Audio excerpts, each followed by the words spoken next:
Welcome to Sports Talk Live for the Culture. What's up, fellas? What's going on? We're here live from the Larimer. What's up? Larimer, we're here. Chester. The Larimer. Chester in the building. Larimer Beer Lounge today. They'll be having a party celebrating the Union season opener. Soccer Kickoff. and beer go together, hand in hand. Come on down. They'll be having a watch party. The game starts at 6 o'clock. Sports Talk Live for the Culture. Just here a little early, doing a little pregame show. We're going to talk a little things about different sports going on the sports scene, and then we're going to get into the Larimer and the Union. How you doing, fellas? How you doing, fellas? How's it going? I'm doing good. Jonathan, how you doing? I'm good. Duke, how you doing? Oh, man, it's beautiful, man. We the Larimer. Yeah. How's it going, Nate? Going pretty good, man. Going pretty good. Pretty good. Definitely. Look, we're going to jump in to the hot topic. The first topic we're going to jump into moving forward is definitely, what do y'all think about the heavyweight fight that went down last night? Oh, man. Last Saturday, boxing. That heavyweight fight? Yeah. Tyson Fury regained his crown, which he's never lost. He's the linear champ with a 7-round TKO of Wilder. He predicted he would knock him out. We were all skeptical.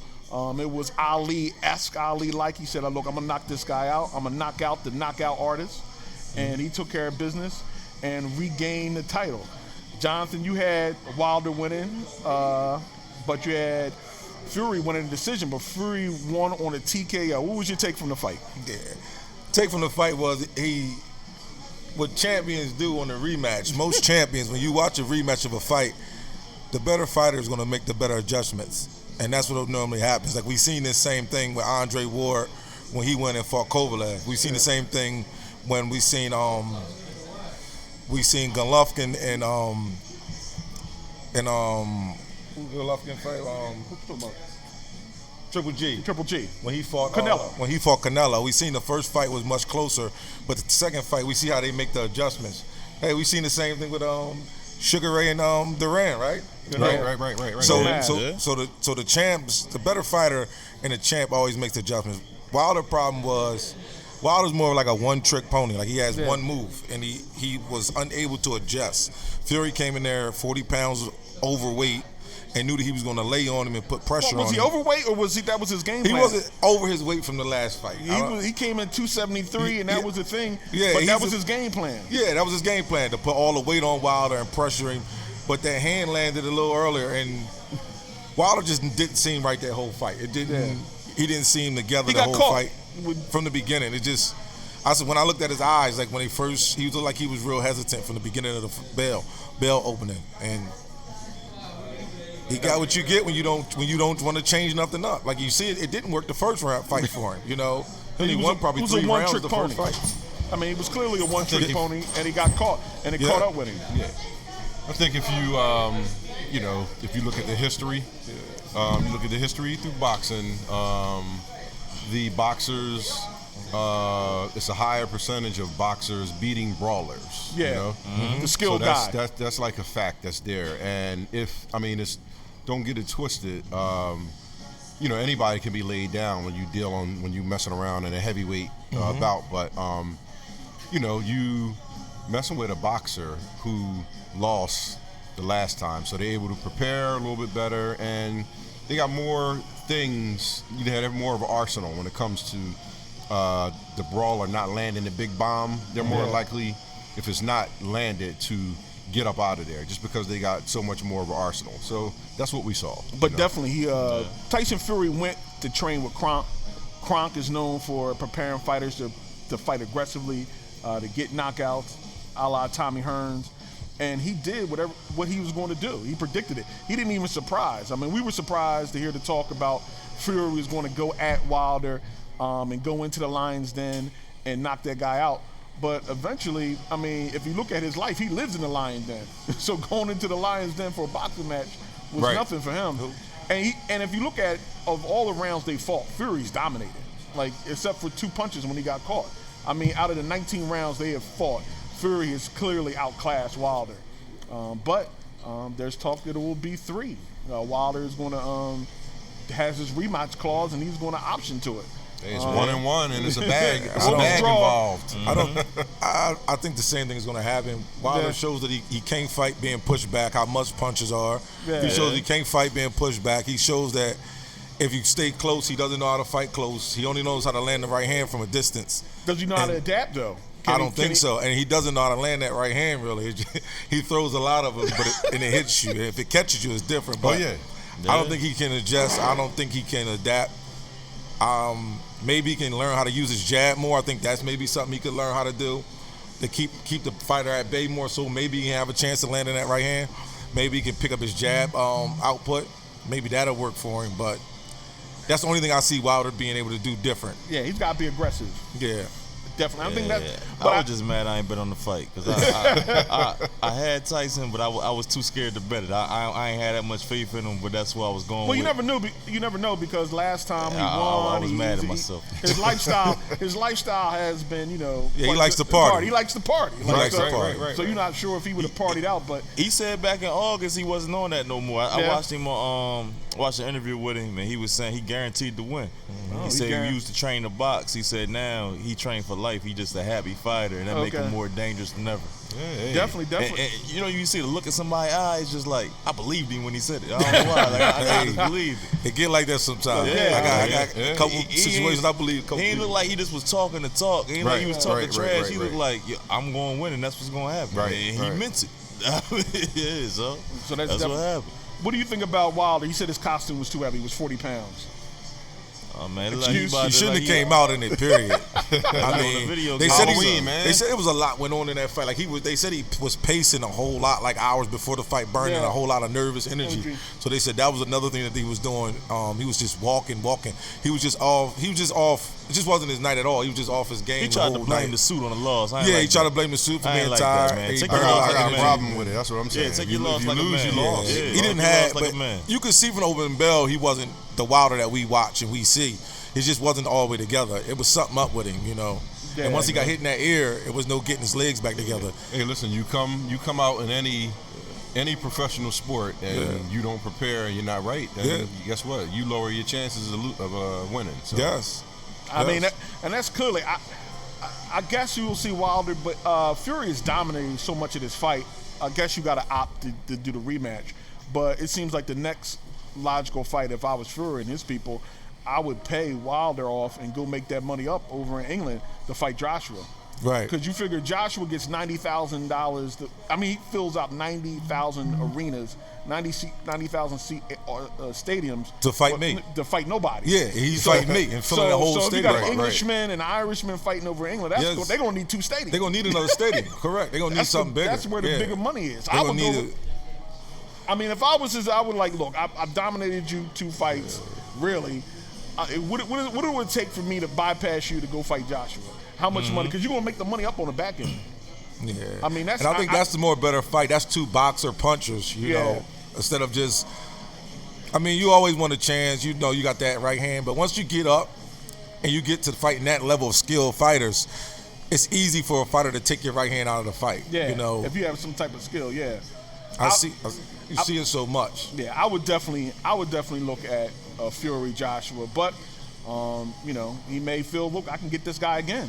I mean, if I knock him out again and then go fight Joshua, that'll give me some leverage. Yeah, you gotta hope Joshua doesn't get knocked out again and reset the money. Yeah. You so know, mess the money all up, right? Again, you don't want to do that. Definitely. The next thing I want to talk about NFL. With the fight games, the NFL, the National Football League, they have made some rule changes. They're looking to add the 17th game. The 17th game looks like it will be added. They're going to sweeten the pot for the players to play that 17th game. Also looking to add an extra playoff team. They're going to add 2 extra playoff teams in each conference, so it'll be an extra game. And now you're going to look at the NFL only having the team with the best record in the NFL with a week off. Everybody else has to play that first weekend. So now you have teams with more to play for at the end of the season. You got an extra playoff spot. Now only the team with the best record, not the 2 best teams with the best record, get a week off. So you got to continue playing. So it looks like they're going to end a lot of these lame duck games at the end of the season. And then when you look at it, the players that used to not get paid when you have a bye week, now that team that has the bye week with the best record in each conference, they'll get paid too, even though they're not playing that Sunday. What do you guys think about these changes? Well, I got mixed feelings about it. As far as the 17th game, I like that because I feel like the preseason should get cut short. So, but they're going to cut a preseason game too. There's only going to be 3 preseason games. I'm in agreement with that. But as far as the whole extra playoff team, I don't like it. Why you don't like the extra playoff? It's revenue. Like I think that should be either stay the same, or if you're going to switch it, why not go 8 teams? I don't like just make it 8 on each side, like any other sport. It'll be interesting to see. Yeah, it'll be interesting. You know me, I like it. I'm okay with it. But the problem, I just need them to change best record. I need them not to have these teams that's 7-9, 8-8 hosting playoff games. So if you win your division at 8-8 and the wild card team is 13-3, you should play at the wild card. Yeah, absolutely. That's what I don't like. If I'm 13-3 and because I'm in second place in my conference, right. I got to go on the road and play a 7-9 team. Like, I don't think that's right. It should go but on it makes all the records, division worthwhile, though. They want because they kind of push all the division games at the end of the year because they mean something. You win the division, you get a home Well, I playoff mean, game. you get to the playoffs. Rotates. It'll still mean you get to the playoffs. You just won't host a playoff game, with that terrible record. Yeah. Yeah. Well, the Saints won 7-9, beast mode run. And that was a prime example of a 7-9 team getting the advantage because they got to be home. Because they got home, right. That was a prime example. I agree with Jonathan. That's one of the things that I want to see. What you're doing is you're cutting a good football team out. If you establish that you won 10 games or 11 games, you could have 3 teams in the conference. One 12-4, one 11-5, one 10-6. All right, so throughout the year, you have proved that that you're a winning team. If you win 10 games in the NFL, you belong in the playoffs. But then here's a team that's 8-8 that gets an advantage over you just because they won the conference. Right. Well, I got the advantage because I won more games. So why do I have to go see you? Or that's might the not one I don't like. Yeah, or you might not even make the playoffs. Right. But this team that's got 7 wins got to get in. Yeah. I don't like that part of it. But as far as we got to understand that the league has all the power, right? You can say what you want. I don't want to play 17 games. I don't want to do this. But somebody's going to play 17 games. Well, how they keep you at bay is, okay, that money. You made $500K every game, and for you to play an extra game, you're going to make $600K. Yeah. So, it's not like you're losing money. It's just you might not want to play because your body's not ready to play. Yeah. And as far as a lot of guys that have a whole lot of money. Your top tier guys have a whole lot of money. Well, Duke, that's interesting that you bring it up because when you talk about the collective bargaining agreement, the owners are kind of all in one group. They're 32 billionaires, so they kind of have the same interest. When you talk about the players, you got quarterbacks making $35 million a year. Right. You got guys that are chasing kicks, making maybe they're the guys that I don't care if I play. I don't want to play another game because I'm saved up. The players are they have to come together. It's a little more difficult to come together when you have such a high echelon of guys making $30 million a year. Right. Then you got guys that are chasing kicks. They may chase kicks for 6 years in the NFL, and then they're done. Right. So now you have to look at, okay, now we're negotiating health care after we finish playing football. Because you figure the longer you play football, the more health care you're going to need. Oh, absolutely. That's the whole point. I mean, if the longer you play, the more nicks and banged up, and especially if you're playing one of those positions, offensive linemen, defensive linebackers. So it's harder for the players to come together and try to be on the same front because you see a lot of people now are rejecting the collective bargaining agreement as they're trying to vote on it.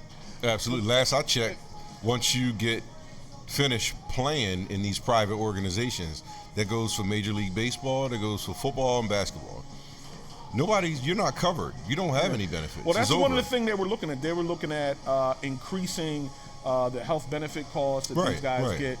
It's what you pay for. It's a deductible that they can take out of part of their retirement plan. Right. So that's one of the big things. It's a way to do it. It's just how they are going to figure it out. You're dealing with a whole bunch of guys that have a whole lot of money, so it can be done. Yeah. The money's there. It's going to be interesting to see. And the biggest thing that happened so far is the new weed policy. Uh-oh. The NFL. Watch out. The NFL said, look, we're changing with the times. A lot of players don't want to take opioids. A lot of players, they're looking to self-medicate, and we've been suspending players for, marijuana, and that's not going to be That's not going to be the case anymore. So this collective Josh Gruden get another chance. Yeah, Josh. A lot of guys are applying for reinstatement. Might not have just been for weed. A lot of guys are applying for reinstatement right now. It's a lot of things that are going to happen with that. They're going to take the test window down to just 2 weeks before the season starts. They're going to take the threshold for a positive test. They're going to triple what you need to have in your system for a positive test.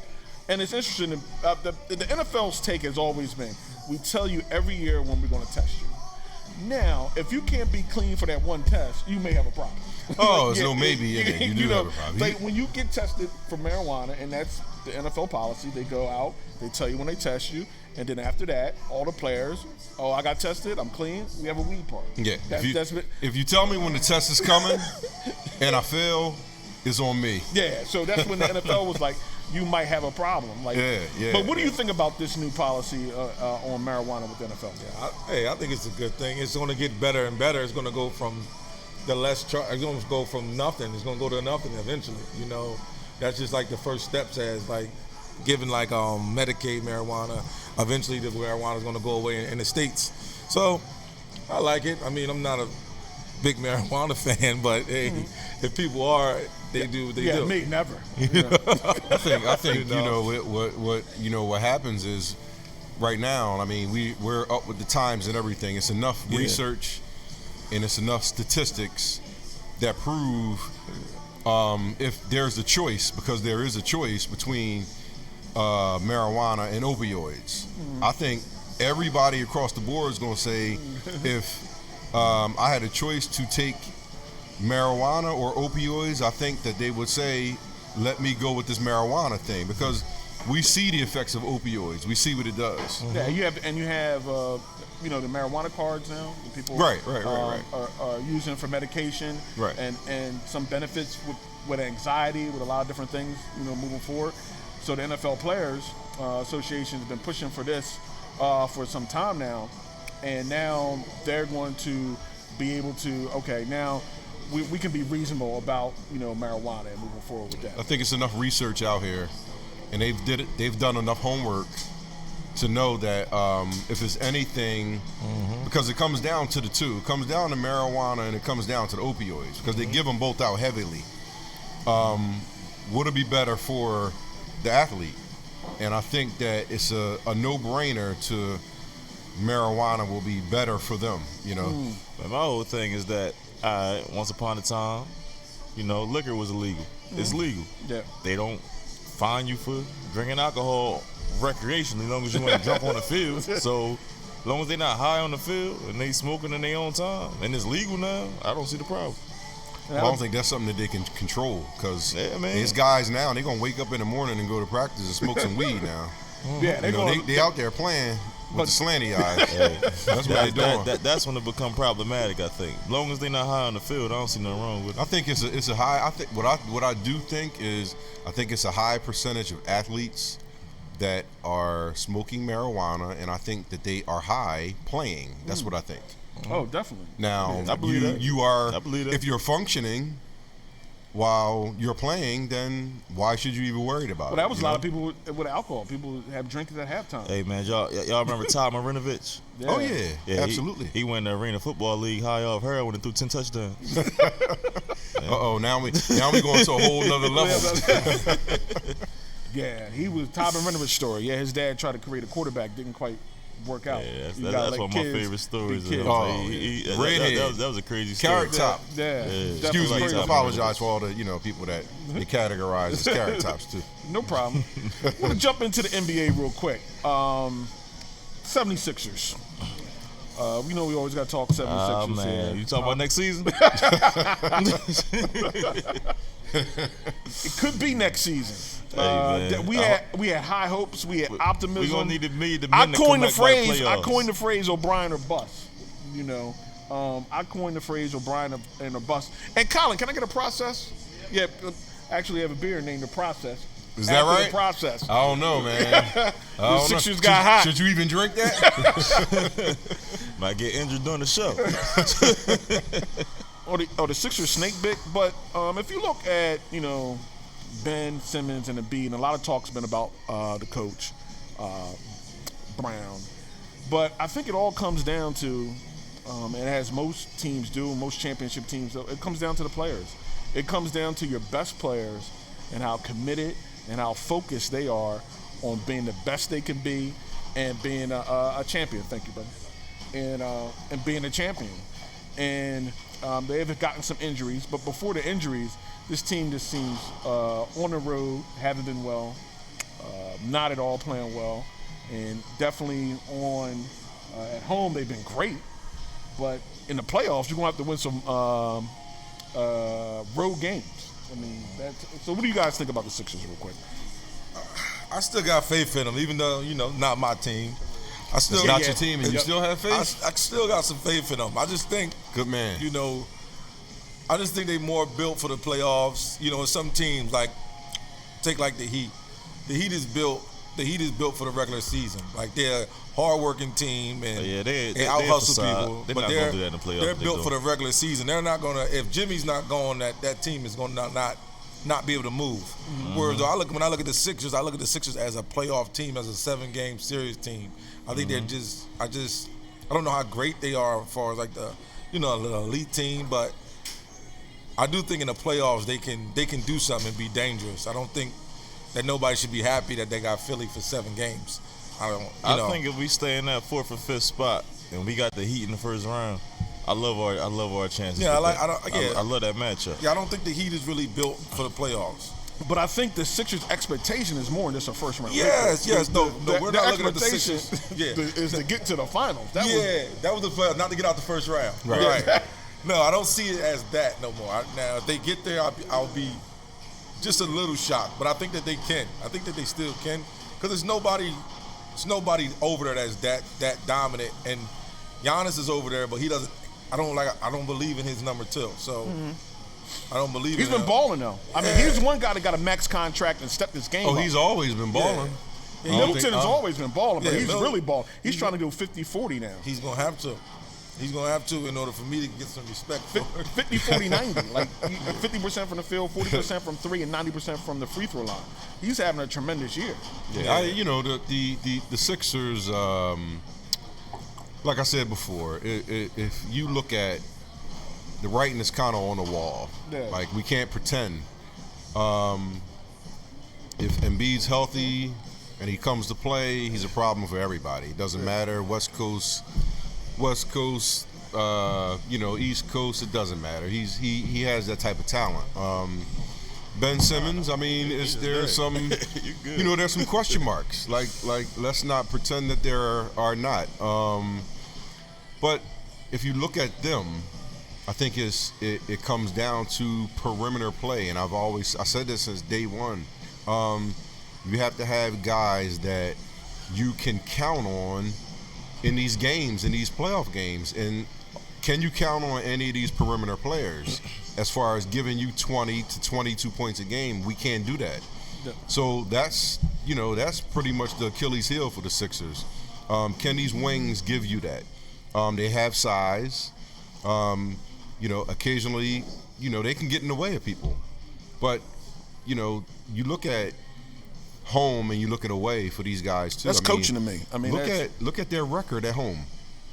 What are they? 28 and it's like it was 20. They have the best home record, like 28-2. 28-2. So, but when you go away from home, it's like ugly, nasty. They're the Washington Generals. Oh my God! So where are you going with that? So where are you going with that? Where are you going? You have to be able to win on the road. It amazes me when you watch the Cleveland game last week how they just quit. Like Cleveland's not that good, and they lost Embiid. I know that, but they just we have no fight. There's no dogs. Like look, there's no reason. Without Ben Simmons or without losing a big, you should still lose to Cleveland. You got to. They're the game. The great teams. I don't care what sport it is. Yeah. Is football, is basketball. The great teams find a way to sneak out wins. Whether it's 2 points, 3 points in football, basketball, they find a way to do that. Yeah, the Sixers can't do that.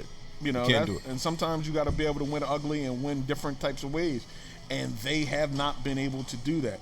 So we'll see how they fare the next few weeks without Ben and without Embiid going on the West Coast. That could be some losses. Looking hard at a 5th seed, no doubt. Definitely. Glenn Robinson III said there's no direction there. He said he got there, he didn't know what his role was. No role, no direction? Yeah, it's no direction over there. That definitely. We need a new coach, man. That's all. That's what it boils down to. But it's an interesting thing, as everybody says we need a coach. You bring a coach in here, okay, is the new coach going to make Ben shoot? I mean, Brown asked Ben to shoot 1-3 a game. Ben said, look, I'm not doing that. I don't care. But, the right coach will make him shoot or kick him out of 10. He actually shoot 1-3 a game. And he never shot one since then. So, I mean, this is not like college. It's not like you're going to bring in, Bobby Knight or John Chaney to yell at these guys, and all of a sudden they got $170 million, $150 million in the bank. I mean, you're going to be as good as they want to be, how they're going to lead your team. That's just how I look at it. So if you look at Ben not wanting to develop the outside game, can we win without winning the outside game? It's like Deontay Wilder. Deontay Wilder's been successful without being able to box and been waiting on the right hand, and it finally caught up with him. So with Ben Simmons not shooting, it may get you far, it may get you an all-star, but can you legitimately win the championship with your point guard not being able to hit a 15-footer?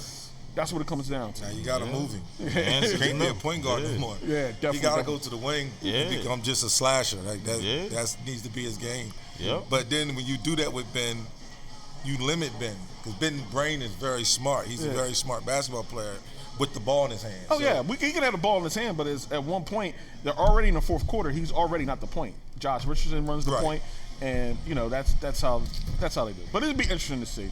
We'll see with this stretch. But we got the man of the hour with us here. Matt from Larimore, the beer meister, the creator of this delicious beer I'm having here, the process, dedicated to the Sixers. Matt, can you just give us a little talk about Larimore here in Chester? First brewery we had here in a long time. And since 1952, right? Yeah, since 1952. As the saying goes, what Chester makes Chester. So talk about your background, because you were in the sports too, actually. You're an athlete. You're an X Games athlete, correct? I was. It doesn't lend to any of the basketball conversation. Oh, but any kind of athletes, sports is sports. Getting up and training and doing things, whatever sport you play. Whatever sport you play, whatever discipline you have to play a sport helps you later in life. I'll take that. Yeah, one of the things we say, coachable kids become employable adults. So definitely doing that. So definitely tell us a little bit about the Larimore and your process starting a brewery here in Chester and your connection with the Union. Well, the backstory's pretty simple. I mean, I was involved with another brewery. I started a brewery up in Berks County called Saucony Creek back in 2012, and after about 4 years or so there, just kind of took a turn in a different direction that took me away from what I really got into all this thing for, and which was the enjoyment of brewing beer. Okay, the process. And so I kind of spun off a side project, which is now the Larimore. Spending some time out in Colorado, where I used to spend a lot of time out there when I was competing on the snowboard side of the world. And I was hanging out in Denver. The craft beer scene was really exploding at the time out there in the city. The home of Coors, right? Yeah. I mean, Boulder is a quick 15-minute shot from where I was. Okay. And there was just this huge scene blowing up. So, long story short, I wanted to get back into the brewing side of things instead of being stuck in the office pushing paperwork. Okay. And we started the Larimore as a gypsy operation. We were brewing out of a few locations. We were traveling around and doing some collaboration beers with different breweries around the country. But the name of the brewery, the Larimore, and the logo that you see on all of our cans, General Larimore was a Pennsylvania native like myself. And he had pioneered out westward and founded the city of Denver. And a graphic artist buddy of mine dropped the logo in my lap, kind of told me the history and the background, and he became our mascot for our Pennsylvania-Colorado connection. Oh, okay. And we just kind of, it's kicked off, started running with it. But the idea was to always come back to Pennsylvania and connect PA and Colorado, and then the building that we're sitting in again popped up on the radar. Realized it was across the street from the Union. We've been fans of the Union since they put roots here in 2010. 2010, yeah. And we're like, holy crap, we could tailgate at our own place and go to the games. That's awesome. Let's do it. Yeah, So, that's awesome. so we dug into the project and cleaned up this old. When we took it over, it was an old diesel mechanic truck shop. Yeah, I it was remember when filthy. it was like that. Yeah. And we had to do a lot of work to clean the place up, but it's getting there. It's there's still some fun little touches that are happening in the next couple weeks before the home opener for the Union. So, but yeah, that's we landed here in Chester, and this is home now. This is our main headquarters. We still do some brewing in Colorado, but Chester's home. So that was my next question. What's how's the relationship? Because I mean, Colorado's not around the corner. You can't get in your car and say, So how's that long distance relationship, working out? I'm learning. It's so because of the gypsy atmosphere of going into different facilities and contract brewing there. It is feasible, and we are making it work. We've been slacking on Colorado a little bit because we've been so busy here in Chester, but it's the facilities that we go in and brew at, whether it's in Colorado or we've done some batches here in Pennsylvania as well. We trust those brewers and the breweries that we're working out of, and I go in there and work with them on the initial brews, and then once it's dialed in and running, we don't have to spend much time physically being there. Right. We can sort of which is key. Sort of phone in the batch of beer, and it heads out to our distributors and whatnot. But the beauty of what we got going on here is really the romantic side of it all, because we got the ability here to brew small batches and keep very creative, turning stuff out, and we basically get to release a new beer every week and hang out with everybody at the bar, right, instead of just some production facility that puts cans on the shelf at the shop, which and you get great cool feedback, like you could be absolutely. I mean, it ties the communal side of the craft beer world all together.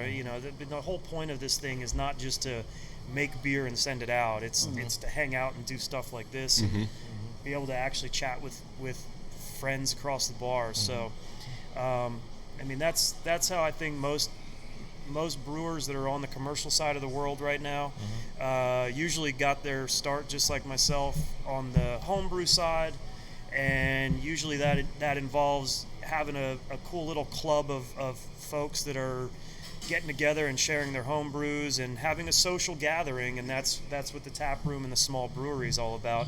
It's about bringing the neighborhood together, bringing the local county together, whatever it may be, and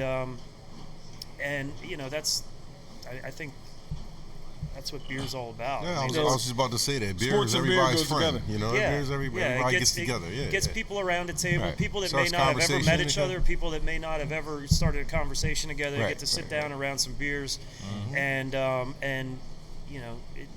hey, that's actually Chester Brewery's old slogan was "the beer that makes friends," and I hope we're a little bit of that as we kick off. 7 months ago now here in Chester. So, that's for me. It was always about the community and making friends and sharing beers. And we had a guy in here earlier who's a home brewer and brought one of his homebrew bottles in and shared it with us. Great. And that's what it's all about for us. Is just kind of sharing beers. And Jonathan brings in crazy beers that he mules all the time. From Vermont and New York and wherever. And that's what it's all about for us, and so we're just enjoying having a place to call home now, instead of just gypsying around and not really having a place to call home. Right. So it's been a great time so far, and we're looking forward to having a full Union season now. Yep. This is going to be our first full season. And you have no watch party tonight for the season opener. Yeah, 6 p.m. They're kicking it off in Dallas. So watch out. We know how this area feels about Dallas, except Not for a few everybody. of you. I'm never gonna let you live that down. Dallas, huh? Dallas? Watch out. Man, Oh, I man, get on him all the time. It's on the front of our Bird Gang label. You got our full feelings about Dallas on the front of that Bird Gang label. Oh, man. Wow. But definitely, Matt, what's your favorite type of beers to brew? Like some people like to do IPAs, double IPAs, stouts. What's your favorite type of beer to brew from a creative aspect? Yeah, I don't lean toward favorites usually in anything. Yeah. If you ask me like my favorite color, I probably couldn't even give you an answer.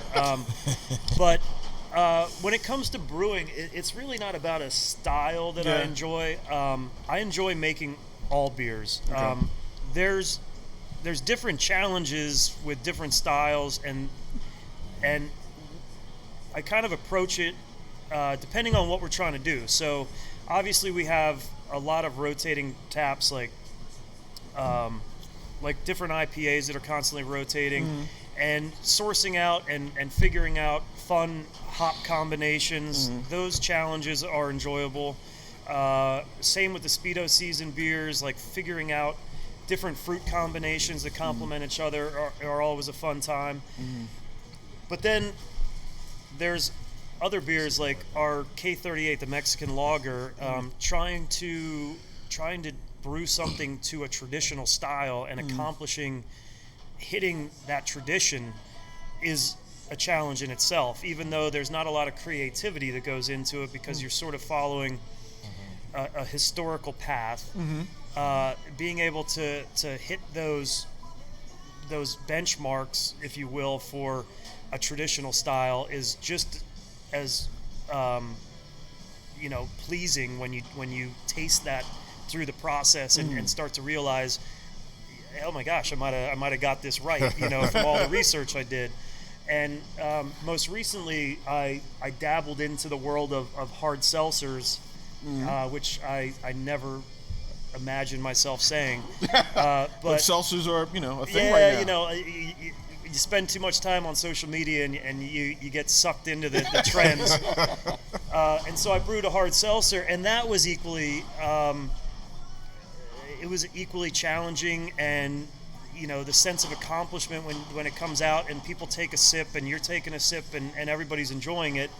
And there was a lot of research that had to go into that to figure out what yeast and yeast nutrient combinations have to go into this to make it work, and how do we balance the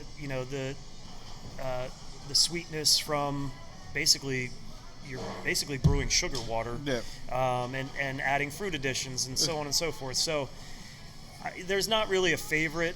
I enjoy the day-to-day process that goes into the science behind it. Just making sure that every single thing we put on tap either hits a traditional historical benchmark for the style or an adventurous creative benchmark of this is something new and unique, and hopefully it gets a conversation started over the bar top. And that's the joy of having a small little 3-barrel system, because we get to constantly keep flipping crazy batches of beer. It sounds like during this whole process you're wearing a lot of hats. I sense a guy who's shooting for the stars, but he's a babysitter at the same time with the beer. Always. I'm mostly a janitor. There's a lot of cleaning making beer. That's the number Sounds one thing. about right, right? I do a lot of janitorial work. Which I found out from my home brewing experience. Yes, yeah, and we had that conversation not so long ago. I do a lot of janitorial work. Sometimes, and it's part of when you go from the homebrew hobbyist to being a business.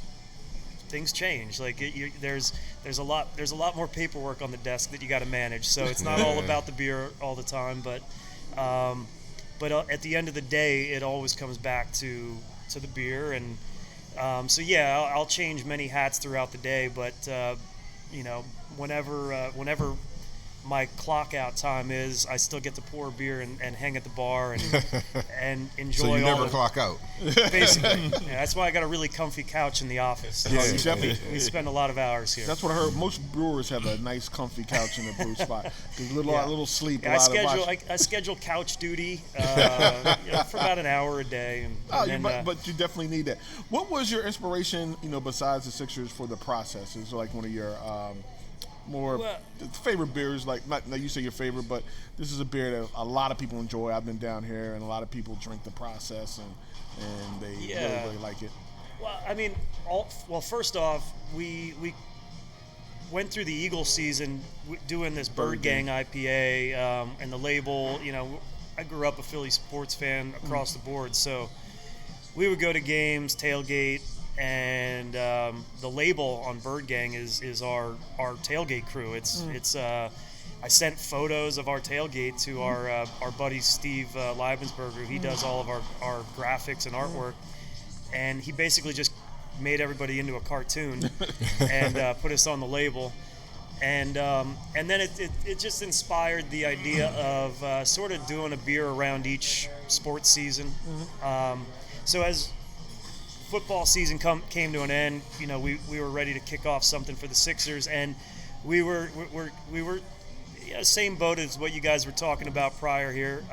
Sort of tired of trusting the process, and it's time for the process to be processed.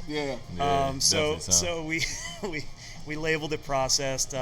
It's a triple double dry hopped 7.6% IPA. Tried to keep the IBUs a little bit higher, so there was a little bit more of a sort of a lean to a West Coast IPA bite to it, but still aroma and flavor hoppy. And we'll keep running that as long as they hopefully keep running themselves into the playoffs. Definitely. Although I'm feeling like the Flyers may have been the beer to make, because I think they're on the run right now. The Flyers. Not too late. I know. Get a quick one in there. Yeah, Get a quick one in. I don't know. What would you call it, though? I have no idea. We've still been debating back and forth on what our Flyers is going to be, and I think at this point it's going to be held off till next season. But we got a union beer that we're going to be dropping soon for the soccer season called Join or Die.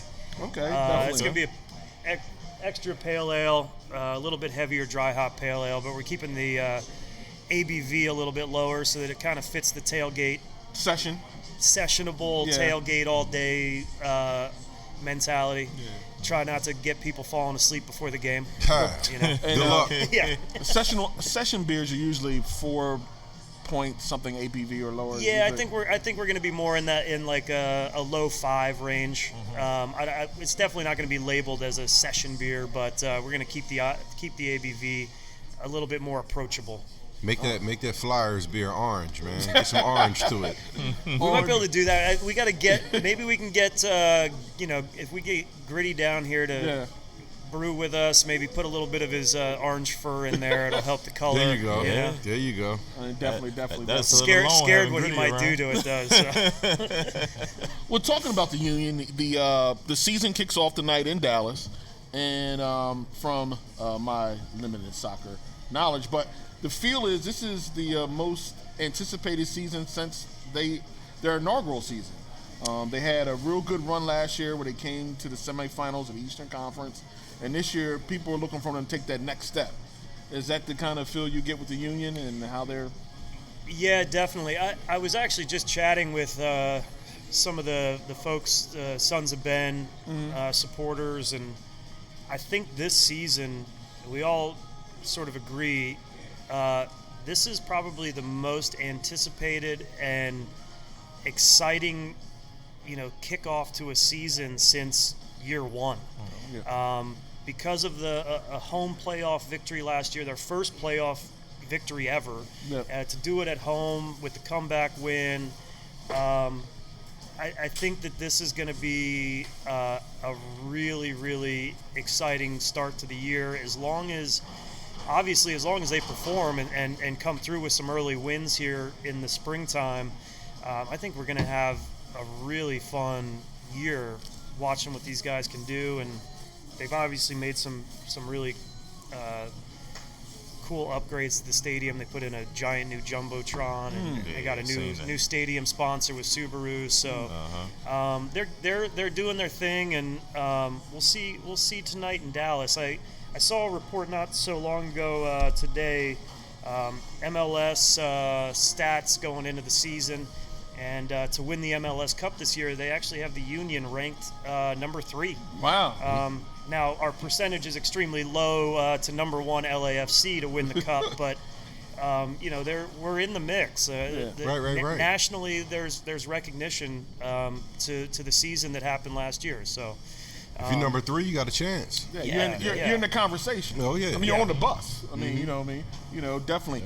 And you guys are going to do a tailgate for all the home games. You're going to do, the watch shows for all the road games this year. Well, home games are a huge blast down here. I mean, the place is packed, and it's it's definitely a way to get going for the match. But all the away games we're gonna have on the TVs here and have away game watch parties going on. I mean, starting this evening at 6 p.m. So it should be a fun time. We got a couple odd West Coast games that start at like 10:30 and 11 p.m. Yeah, we used to that. Whatever sport it is, so used to that, right? We'll see how many people come out on a school night for a late game. They'll be here. It's they'll find a way. It's more and more folks.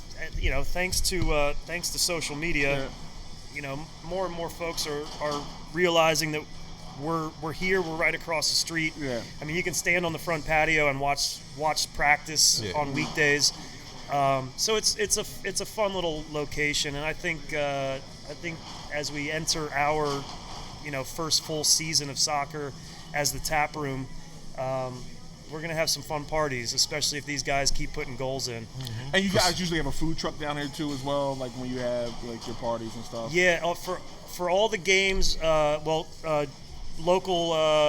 pizzeria, Just Pizza, they're here doing slices at all the home games, and there's a different food truck here for all the home games and away games. So yeah, we're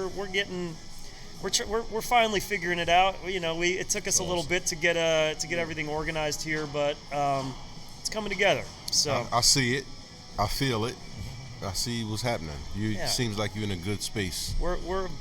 We got a brick by brick mentality, and it's we ran out a little bit of mortar, and now we're building the walls again and making the place happen. So we got all back to the process. It is. Yep. I'm done trusting it though. Matt, see results. Matt, did you play soccer growing up? We need to see him. We need to see him. Matt, did you play soccer growing up? Did you play soccer growing up? Oh, I did. Yeah, no, I did. My family was very soccer affluent. As my aunts, uncles were all involved in local Berks County, Lehigh Valley. My uncle played at Pitt. Okay. My dad played at Kutztown University and coached forever. I played growing up. My sister played. The whole family did. So my cousin played at Wilkes-Barre as well, and so it's we've been a soccer family the whole time. I was the oddball that ended up in action sports and X Games stuff. Otherwise, I probably would have gone to college and played soccer, But somehow all the worlds came back together and collided, and here we are. Somehow I'm making beer next door to the Union Stadium. So you're not the oddball anymore. Yeah. I made myself a cozy little spot again where everybody wants to come and hang out and go to soccer games with me. So, oh man, that's tremendous. I'm not just a punk kid at the skate park anymore.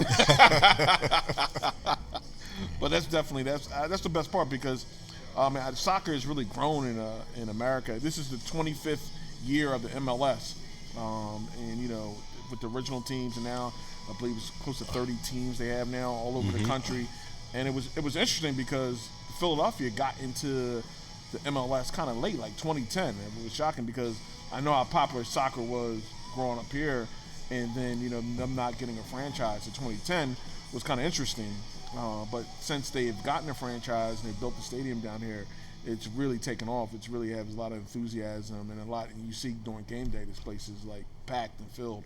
Everybody's coming down, they're parking all over the city, they're coming down here to watch the Union play, and the Union has progressively gotten better year in and year out. So it's like an exciting time to be into the MLS for the Philadelphia Union. Definitely moving forward, seeing that. Anybody here want to talk some soccer? Colin, you guys here? You got any soccer guys here? Colin's our resident soccer guru. Get him in here. Talk about. Where's he at? Where's Colin? He's a little upset today, though. Don't give him too hard of a time. He's a little upset. He is. Why? Why is he upset? His Liverpool boys lost for the first time in like a year and a half or something like that. Switch. I'm gonna go behind the bar. Don't make him cry. Don't make him cry. Nah, if he's coming over here, though, I got to go pour beers for him. He'll be okay. He'll be okay. Yeah. Swap out. We got some. While we in motion, we got some shout Like I outs. said, just don't bring shout him out. Liverpool up.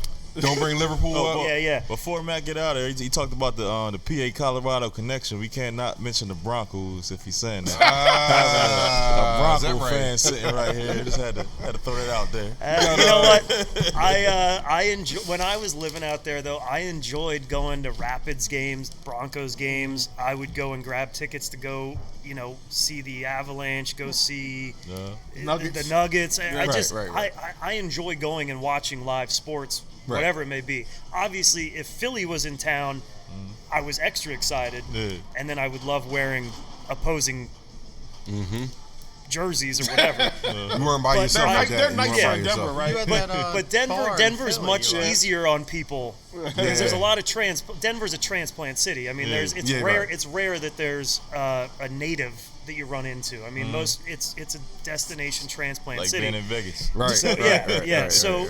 So I mean, like you walk into Broncos Stadium with a different jersey on, you weren't getting harassed like you do at the Link or at the Meadowlands or whatever. So You would have never wore the jersey if you thought Yeah, anything else, right? Yeah, we know better in the Northeast here.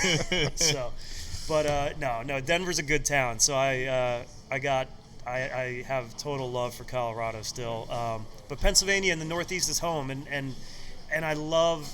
There's just a different grit and grind to the Northeast in general, especially Philly, and this whole stretch from Baltimore to Boston is just a different place and different mentality. I go to Colorado to relax. I come home to PA to grind it out and hustle and work. Right. So no It's negative very talk relaxing. to Colorado there. Colorado's very relaxing with their legislation out there. You can go out there and relax. You know what I'm saying? Hey, so what you say? It's not gonna be a lot of rah right? It's gonna be a whole bunch of mellow. Right? Everything's mellow. Everybody's mellow in Denver. They just I got really enjoy a buddy of themselves. mine, he a diehard Eagles fan. He went to the game out in Chicago. He ended up in Bears jail just because he got into a fight. Shout out to Mike if he watching. Well, that's in true Philadelphia fashion. Well, they travel like that. They don't take any shorts.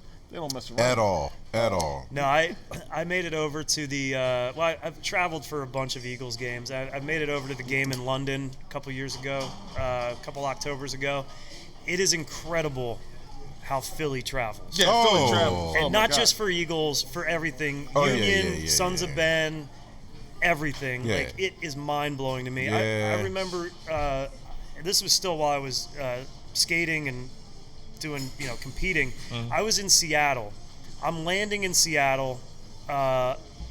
Didn't even realize the Eagles were playing, and this is in probably 2005, 2006, something like that. Not realizing the Eagles were in town to play the Seahawks. And I'm landing on my flight, and everybody's wearing Phillies hats. And I'm like, what the heck is going on? I look up on my phone. Oh, shit, the Eagles are in town. I got to get tickets.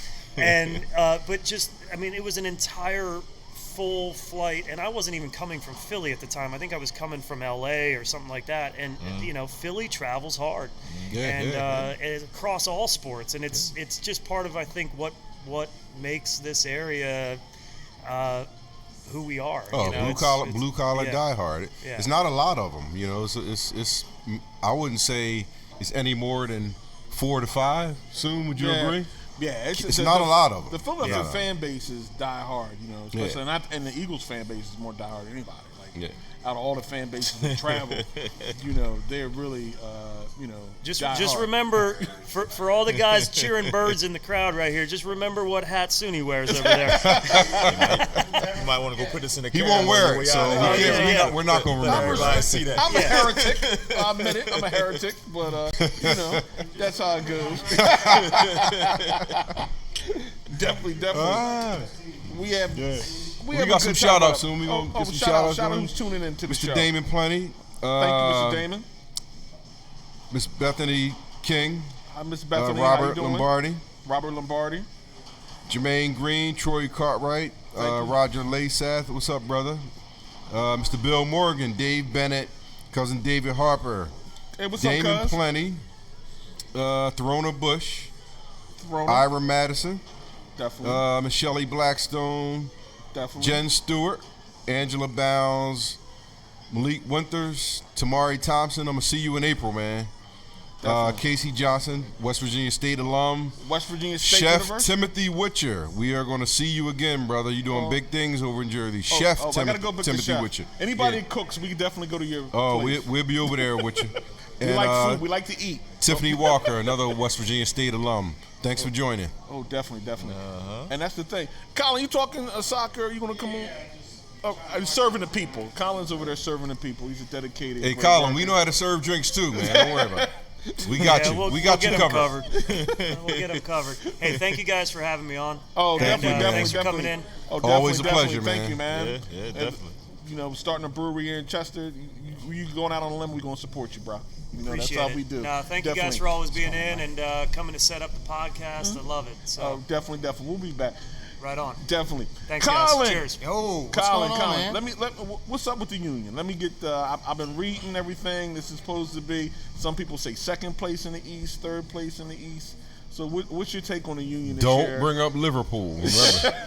So they were saying. So I'm definitely a big Liverpool fan, which is And tell people Liverpool, Liverpool's the English Premier League, and that's the best league and in the world. that's the best players in the world. The best Okay. players in the world are going there. There's also the Spanish league where Messi, who is arguably the best player in the world, called La Liga, and then there's the Bundesliga, which is a German league. Then I'm trying to remember. I think it's Series 1 is the Italian. And so you guys have you have Cristiano Ronaldo. He plays there, who's the second best player in the world. Oh, okay. And but yeah, so the MLS is definitely. I'm learning more and more about it. Since I'm down here more, I've been to a couple games, and it's a lot of fun. I think they're going to do really well. They have a really great, if not the best goalkeeper in the MLS. Okay. Blake, he's a Jamaican native. Okay. And he's the Jamaican national goalie. Oh wow. Yeah. So he's something else, man. He's pretty unstoppable at times, man. He's kind of blown away. This is their projected starting lineup we have up here, and I see Blake in the goal. So he is one of the strongest members of the team. So when you have good goaltending, you have a shot.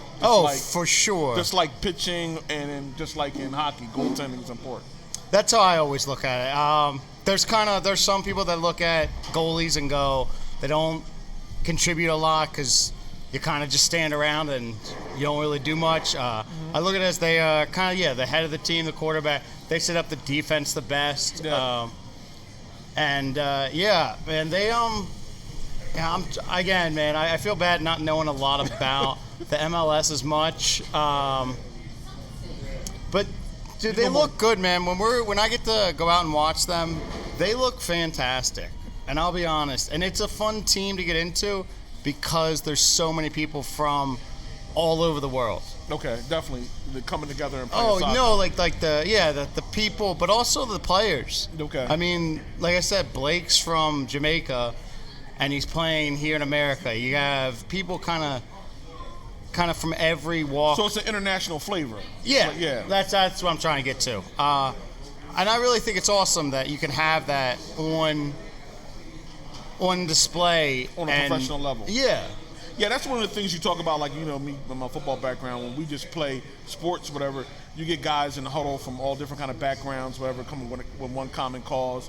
And then with soccer and with the union, with the MLS, you take it even further. You got, you know, individuals from different countries coming together, playing. We're all playing under one cause, is to win this championship in MLS, which is the essence of sports itself, just coming together and working as a team. Oh, yeah, man. I mean, that's something that you can get anybody, because there's a lot of people out there that go, oh, soccer, I don't like it. They flop around a lot. They fall. The football is definitely tougher. And yeah, I mean, they're bigger, they're stronger. There's not a doubt in my mind. But if you can get behind someone and go, oh, I want them to win. Like I like to see a winning team. Like you can understand that, and that's where I look at a lot of people that watch and play sports and go like, oh, okay, yeah, man, like I can understand winning. Yeah. I can understand, and then like the more you watch the game, the more you kind of learn like, okay, that guy plays like that. Like when you're watching the NBA and you're watching LeBron, you go, oh, well, LeBron's doing this, LeBron's doing that. It's the same thing with soccer. Yeah. Like you learn kind of how they play and kind of their mannerisms. Would you categorize the Union as an aggressive team or more defensive team, or? They play a lot of like so they play a lot of kind of play the ball out wide and then drop in. Mm-hmm. Drop the ball in, get more quick hand goals, heads. Then that's kind of how I've always looked at them as playing. They're very defensively stronger. They're one guy, Fabian. He comes on a lot as a sub because he just can't play the full 90 at times. Because it's a lot. I mean, you're running around for 90 minutes. Yeah. For 90 minutes, it's a lot of running. About 5-6 miles in 2 hours. Yeah. I mean, I'm certainly and a sprint. Right. Sprinting. Like you're not just jogging, you're sprinting. Yeah, you're sprinting. I mean, and you're competing against other people. It's very intense. That can sprint. Yeah. I mean, Usain Bolt tried to play one year. And he was just like, "There's a lot of running." So like, the fastest man in the world saying, "There's a lot of running." You're like, "Whoa, okay, well then." I think it's usually over in 10 seconds or less. That's also true. That's also true. But yeah, they're definitely a time. I think that you get that Philly kind of. I think the more they see the fans come down, they like Philly loves an aggressive team. Yeah, Philly definitely. wants. I mean, it definitely started with the Flyers, the Broad Street Bullies. Yeah. We just like that. We're an aggressive people. Without a doubt, Philadelphia is an aggressive. I mean, because you could see it anywhere you go with fans. They're always, they're the nicest people at times when their teams win. Yeah. So, yeah. I mean, that's the biggest no better. It really is. It's funny, man. It really is. I mean, when I was out in Colorado, Matt hooked it up and told me about this Eagles bar out there. And it was a lot of fun being out there and being around other Philly fans in Denver. But you have that kind of everywhere. That's something that's really cool about Liverpool. So I'm part of the Delaware Liverpool League. And we all meet at a bar. And sometimes it's 7:30 in the morning. Oh, okay. So you're at a bar 7:30 in the morning. And you're watching game, but everybody's watching it with you. Cool. And it's a lot of fun doing that because you can kind of get friends with them. You learn like these people that you would never really interact with over a game. Oh, definitely. Oh, that's what I like about it. And it's really bringing people together. So yeah, definitely, I'm gonna have to hook up with you and check out some more the soccer games, more of the Union this year. Definitely, we want to get it. Sports Talk Live for the culture. We're down with all sports. Well, yeah, man, and that's what I think everybody can kind of get behind. Yeah, definitely. And it's fun. Have a good time. It's fun. A lot of people, and I think for like soccer to catch, like soccer is slow burn with Americans because we're used to points, runs and scoring. Yeah. So everything in soccer, it's for me. I like defense, so I'm a defensive person. So. We know the importance of how. Well, yeah, I mean you're a Dallas fan, so you guys aren't really used to scoring a lot nowadays. We got no defense. My defense is terrible. But yeah, so definitely, I'm going to be checking out the Union. The Philadelphia Union will be down. You guys. Yeah, man. So not to cut you off, man, but I think that's the biggest thing. If you get people into a game and down into the stadium. You'll fall in love with the game in my eyes because they the tickets aren't bad. I mean you can get a ticket for like $28. So you're watching professional soccer for $28 and come down to the brewery first. Yeah. Tailgate. I'm always gonna give us a shout out. Oh, definitely. Larimer's the place to be. But you watch a game, you're like, oh yeah, I get it. It is. It's 100 yards from the stadium. Yeah. Definitely. It's right down here. It's good stuff. Yeah, definitely. It's and the beer is awesome, excellent. Everybody knows I'm a craft beer guy. I don't slip lightly. So if I'm down here sipping, it's worth it. I'm not going to be anywhere where the beer isn't really good. I'm not going to frequent there. My man Bob can tell you that. Can attest to that out in the crowd.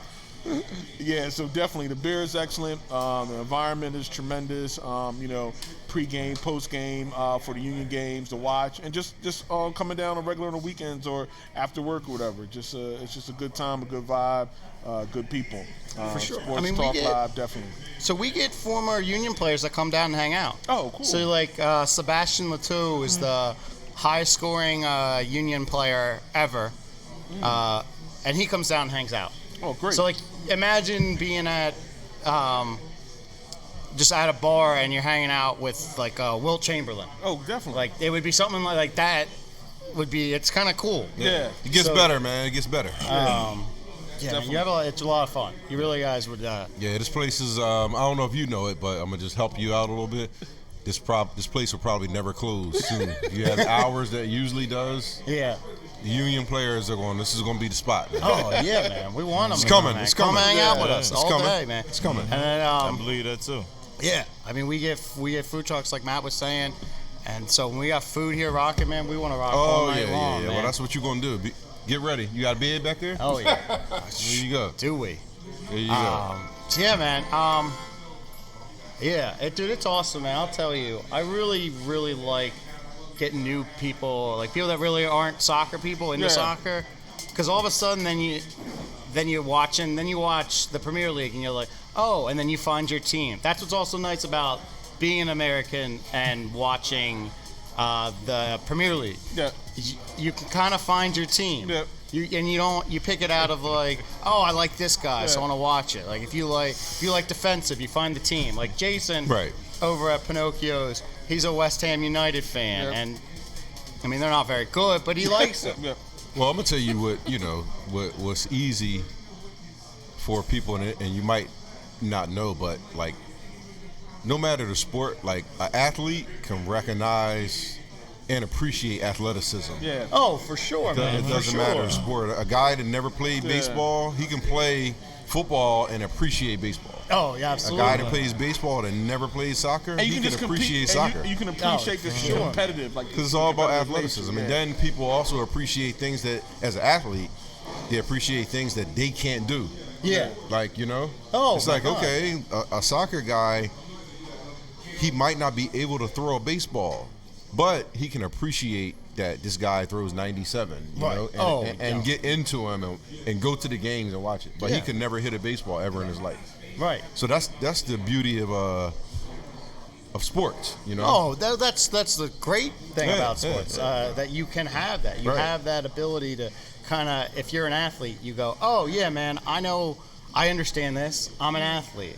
Like, I played lacrosse growing up, so I can appreciate other people when they go, like, I don't really watch baseball, but I can go like, oh, wow, that's unbelievable. You can do that. Yeah, it's like the guy who can sit in one spot and he can hit 80 jump shots. Oh, yeah, But, man. he can go to a baseball game and be like, man, how the hell is this guy throwing 100 miles an hour? I could never be able to do that. So it's a respect thing, on both sides. Yeah. And you definitely see that with the athletes. Oh, yeah. It's funny, man. The coolest part about that and on that is a lot of NBA players are big Premier League fans. What's his name? Larry Nance Jr. from Cleveland. Yes. Yeah. He's one of the biggest Premier League fans. Yeah. And he loves talking about it with people. LeBron James actually is invested with Liverpool. He's a big Liverpool Kevin fan. Garnett's invested also, right? Yeah. So that's what I mean. Like you have that because they respect that. Oh, absolutely. It's awesome. I got this is a true story now. So have you been a lying lot of since us, then? I would like to think that I'm not a guy who lies, but some people might interpret it as a lie. So I don't have anything to do about that. But it's a true story now. I have an athletic background in basketball, so the good thing about in college. Undefeated national championship junior college team. A beautiful thing. I cry every year around the same time because of that. So, athletes on college campuses, they all kind of in tune with each other. You know who the baseball guys are. The baseball guys know who the football guys are. The football guys know who the basketball guys are. It's all in tune. But they all know each other. But this is a true story where now I'm in Florida. I'm walking through the soccer field on my way to the gym. Okay. And, the soccer guys, them, hey, man, what's up? What's going on? So I said, let me go out here. I probably stayed out there probably about 10 minutes and left. So I say that because I'm telling you how difficult the training must be in soccer with the running up and down. Doesn't compare to anything. I don't care if it's football or basketball. If you watch soccer, you watch these guys run all the way they run back and forth. You can't compare it. Oh yeah, man, It's really a different. is. I had a different respect for soccer players That's after I awesome. tried to do that and kick a ball up and down that long field. It was a newfound respect. Wow, man. No, but that's what I'm it is. telling you. That's exactly what it is. I mean, it's running that much. It's going wow, like. And it's continuous. Oh yeah, I throughout mean they There's don't no huddles, stop. no breaks, no anything. Oh, no huddle, no breaks, no. That's why so. I said to myself, I said, okay, not only do you got to run up and down this field, but you got to kick this ball. Okay, You gotta all get right, it by guys. somebody. Yeah, it was all right, guys. I appreciate you. I'll get back with you. Let me go head over here. Yeah.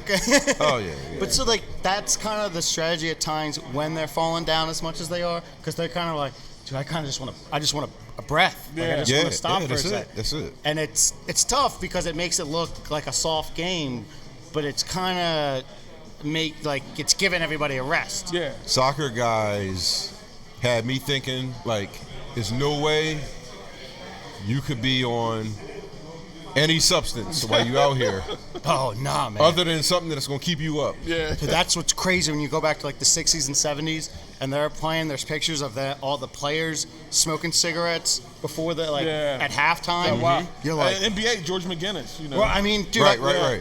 I mean, it's crazy. Yeah. There was somebody in the NBA that just talked about. I hate to say. It might have been J.R. Smith was talking about how you should drink before games. And I don't want to. Maybe it's wrong. Maybe it's the wrong boy. But I remember hearing somebody talk about it, and I'm like, dude, I can't imagine doing anything like that before a game. Hey, different strokes for different folks. That's they say. true, man. That's true. George McGinnis used to chain smoke with the Sixers. Then Dawson, Chiefs You quarterback, go in the locker room. smoking at You halftime. go in the locker room and smoke on the sideline, right? They're smoking cigarettes back Yeah. there. Can you Back then. imagine? Nope. that? I can't. Whole different thing. But Colin, I just want to thank you for having us down here. At, Dude, absolutely, I man. appreciate Sports it, Talk man. Live for the culture here at Larimore. Kicking off the Union season. Watch party at 6 p.m. tonight. There'll be a food truck. Great beer as usual. And definitely Looking forward to coming down back. for some of the Union games, We'll man. definitely be Hell back. yeah. Yes, Yeah, sir. we'll Yes, definitely do a pregame show or something like that to kick off one of the Union games. Definitely we could do that pregame.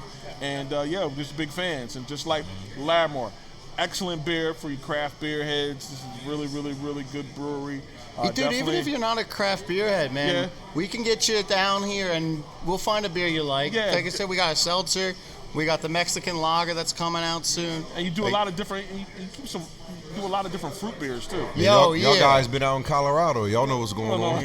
Yeah. Yeah, definitely. So you do a lot of different fruit beers. If you like wine, you would like that. And so definitely. But we just want to say thanks for having the Sports Talk crowd. Thanks, Appreciate it, man. man. Thanks, Appreciate man. it. All I our appreciate you people guys down coming here. out. Oh, I know it's a lot. Yeah, definitely. And we'll definitely hook up again. But I just want to say, look, we're out. Sports Talk Live for the culture. Come on down. Union kicking the season off in Dallas. They'll be having a watch party here. Great food, great drink. And peace, and we're out. Peace. Thanks for coming out. We'll be back.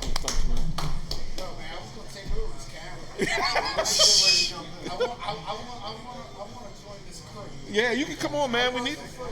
It's easy. We all work for free. We do it for the love. We do it for the love.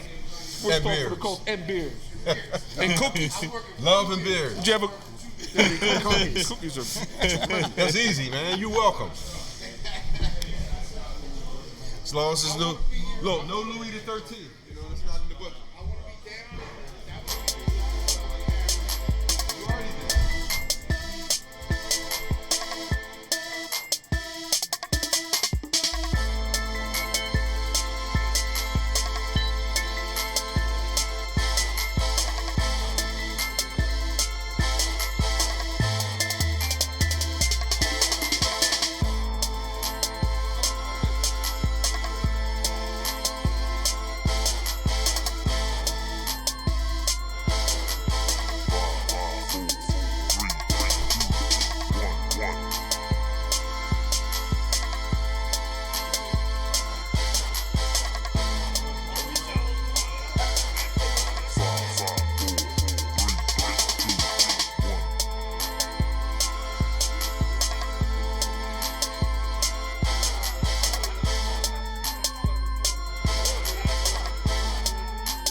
His voice, he got his voice. Yo, you know I don't do